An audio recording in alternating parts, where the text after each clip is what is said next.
Bienvenue dans Pas son avocat, votre émission. L'émission, on évoque bien entendu des problèmes, mais surtout des solutions. Alors aujourd'hui, cette émission n'était pas prévue. Effectivement, on a un nouveau format d'émission que vous allez découvrir bientôt.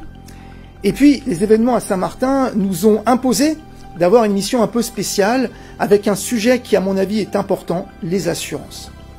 Alors, aujourd'hui, à Saint-Martin, vu le désastre, va se poser la question d'assurés, bien entendu, qui vont vouloir être indemnisés. Alors, plusieurs situations vont se poser. D'abord, est-on vraiment assuré? Beaucoup de personnes pensent être assurées parce qu'ils ont payé ou ils ont été un petit peu en retard. Et puis, parfois, eh bien, écoutez, ne le savent peut-être pas, mais leur assurance a été résiliée. Bien vérifier ce point. Et puis, des personnes pensent être assurées pour tout ce qu'ils possèdent, que ce soit entreprise ou autre. Pas forcément. Et puis, d'autres problèmes vont se poser. Entreprise, par exemple. Je suis assuré, j'ai un stock, je l'ai assuré il y a à peu près 15 ans. Et puis, bah, évidemment, depuis 15 ans, il s'en est passé des choses. Je l'avais assuré à l'époque à 20 000 €. Et désormais, il vaut 1,2 million.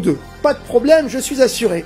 Ah, je regarde la police d'assurance et je vois marqué assurance du stock jusqu'à 20 000 €. Mais c'est pas du tout ça. Comment vais-je faire pour être assuré dans une juste mesure? C'est des problèmes comme celui-ci qu'il convient aujourd'hui d'avoir des solutions. Et il y en a des solutions.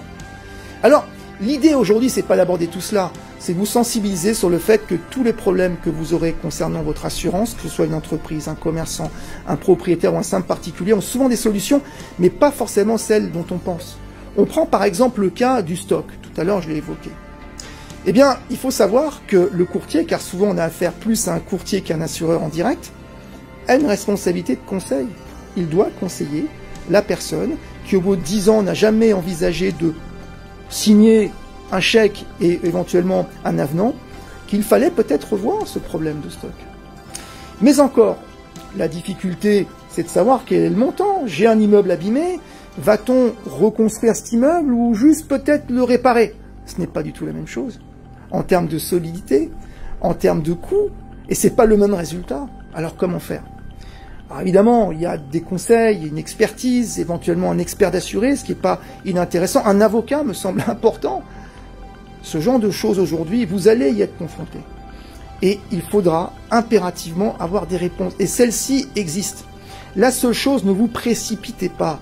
Trop de personnes dans le besoin, et c'est votre cas aujourd'hui. Je veux dire, on veut des solutions rapides, il n'y a pas le choix. Et on peut être tenté de vous dire, écoutez, voilà, on va vous indemniser à hauteur, je dis ça au hasard, de 40 000 €. Et puis, bah, voilà, c'est tout ce qu'on peut vous donner. Et c'est vrai qu'il peut être tentant de dire, bah, écoutez, finalement, j'accepte parce que je n'ai pas de solution. Je pense que même si cette situation va arriver et qu'elle peut vous paraître utile, si vous estimez que ce n'est pas vraiment la juste indemnisation, vous devez refuser. Alors maintenant, il faut être assisté d'un avocat, c'est conseillé, éventuellement d'un expert d'assuré. Il y a tout un ensemble de personnes, de professionnels qui sont là pour vous aider. Mais surtout, ne vous précipitez pas. Et c'est ça le problème. Comment ne pas se précipiter lorsqu'on est dans détresse, dans une situation de détresse? C'est très compliqué. Et c'est pour ça, justement, qu'au travers de cette émission, en vous donnant quelques pistes, on a voulu vraiment, en quelques minutes, vous dire ce message. Des solutions en matière d'assurance, il y en a. Des problématiques aussi. Elles sont connues, car c'est toujours à peu près les mêmes. Le cas est un peu particulier à Saint-Martin parce que le nombre de sinistres est vraiment très important. Il va y avoir donc un débordement dans cette situation. Et puis c'est vrai qu'aujourd'hui, les choses étant ce qu'elles sont, c'est loin d'être évident. Donc ne cédez pas à la panique et au contraire, essayez autant que possible d'être bien entouré. Retrouvez-moi à la rentrée sur ETV pour la nouvelle émission Passant mon avocat. Et d'ici là, il y a toujours des problématiques, toujours des problèmes, mais surtout des solutions.